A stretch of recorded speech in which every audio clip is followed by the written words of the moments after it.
আসসালামু আলাইকুম। আশা করি আপনারা সবাই ভালো আছেন। আজকে দ্বিতীয়বারের মতো আবার চলে আসলাম বুড়িগঙ্গার তীরে। এর আগে আরেকটা ভিডিও আপনাদেরকে দিয়েছিলাম এই পথেরই।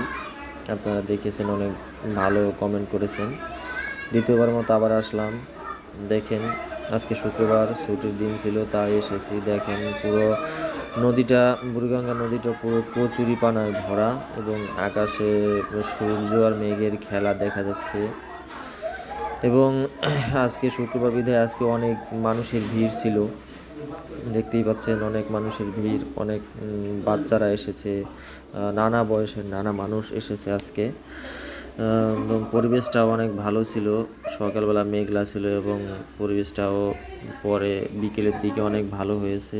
বাচ্চারা এখানে খেলছে এবং এখানে মাঠ আছে পাশে। মাঠে অনেক অনেক মানুষ খেলাধুলো করছে, দেখতেই পাচ্ছেন আপনারা। মাদ্রাসার ছোট ছোট বাচ্চারা আছে এবং অনেক মানুষ এখানে খেলাধুলা, ক্রিকেট খেলছে, যার যা খেলা সে তাই খেলছে। এবং আমরা এসব খেলা দেখে আনন্দিত হচ্ছি। এবং দেখছেন, মহিলারা মাছ ধরছে এখানে, কেউ শাক তুলছে। মাছ ধরা, শাক তোলা, এখানে অনেক রকমের মাছ এবং শাক পাওয়া যায় এই পুকুরটায়, তাই দেখা যাচ্ছে। এবং পরিবেশটাও অনেক ভালো। এই সেই পুকুর যেখানে মাছ পাওয়া যায়।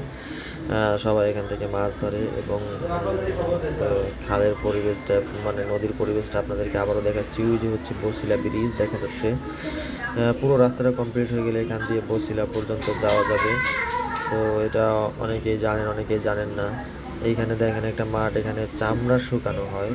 যে চামড়া আমাদের জুতা, স্যান্ডেল, অনেক কিছু চামড়ার জাতীয় জিনিস বানানোর কাজে ব্যবহার করা হয়। এবং এখানে একটা ড্রেজার মেশিন দেখা যাচ্ছে, যেখানে ড্রেজার দিয়ে বালু তোলা হয়। সব করে সর্বোপরি আমার অনেক ভালো লেগেছে। আপনাদের কেমন লাগেছে আপনারা